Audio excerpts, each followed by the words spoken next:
Hey everybody, so I'm just going to give you a brief explanation on the ending of the round baling video, talk a little bit about what we've seen production numbers on that field that we were in. So if you're at this part of the video, you've seen the video just kind of abruptly cut off. What it was is my phone filled up with storage.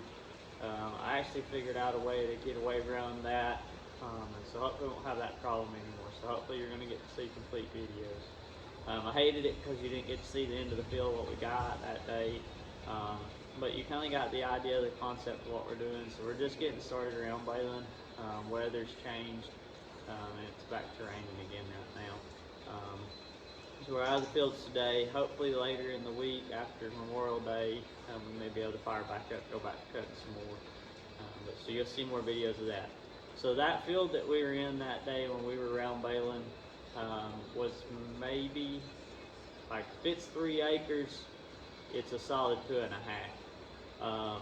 But that field produced 18 4-foot wide, 5-foot tall round bales, and 26 square bales. So in total, that field produced 19 4x5 round bales, which is really good. There would have been more than that if we got the field cut earlier, before it got laid down some. But that was Marshall ryegrass. It was actually planted at about 52 pounds an acre. It was actually planted in 2 directions, so it was planted north and south and then turned on the 45 and drilled in that way. The other secret to success, and y'all see in my earlier videos, that we spread a lot of poultry litter. So that field there probably got 3 loads, if not 4 loads of poultry litter put to it. So it was thick hay. And so you see that whenever you can produce 18, 19 round bales to 3 acres like that. We'll call it 3 acres. So it's producing almost 6 1/4 bales of acre hay, which is pretty thick hay. So that kind of gives you an explanation of why the video just cut off like it did, and kind of the ideas. I had several people questioning on the TED video how many acres the field was, how heavy the hay was, that kind of stuff. So that's little things there. But with that is on 4x5 bales, so 19 bales there. So that wraps up this video, kind of gives you a little bit of explanation. You also notice too, and I didn't talk about this in the video, but the round baler that we're running is a John Deere 468. It is a twine only baler. We do not run net wrap. And I put a short video out of me baling 1 bale, and somebody commented on there that I needed to buy a net wrap baler.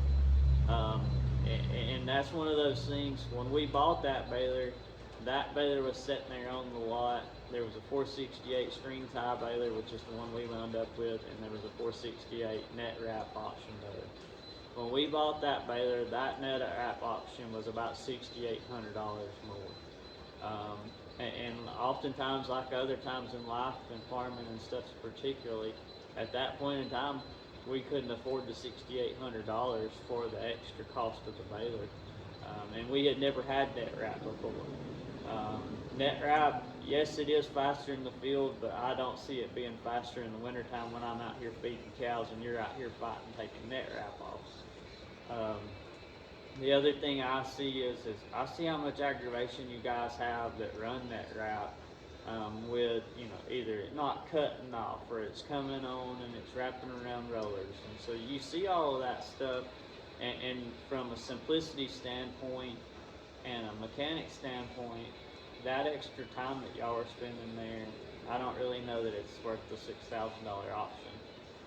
I did check in on putting the net wrap on that baler, and every John Deere rep I talked to told me it would be cheaper to trade the baler than it would be to put the net on it.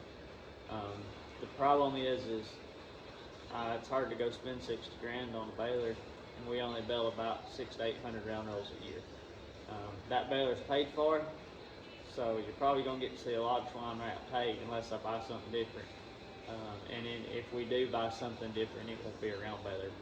I'm contemplating stepping up into a small, large square baler, just so that because of the market dissolving here for cow hay, that we can move hay easier on tractor trailers and maybe send hay out west or different states. But as far as buying a net wrap baler, I have no plans to buy a net wrap baler at this time. So it's one of those things. It's fun to see how people do things differently. Um, I'm open to ideas, but in our situation, we're going to run twine wrap baler. It's one of those things. That's all I've ever ran, so that's all I know. But either way, that's going to wrap up the round baling video. There'll be more of these videos like this come this summer. Hope you're going to tune in. Hope you're enjoying the content. Told you it'd be a lot different whenever hay season got here than what it had been all winter long. So we'll see you in the next one. Next video is going to be getting the square baler ready to bale those 26 square bales in that field. That was a test run on the square baler for the season. So you'll see me greasing and checking everything over on it. And I may try to do a voiceover on it because I didn't talk through the whole video except for one part. But so we'll see what it looks like, and we'll catch you in the next one. Thanks for watching E&W Farms.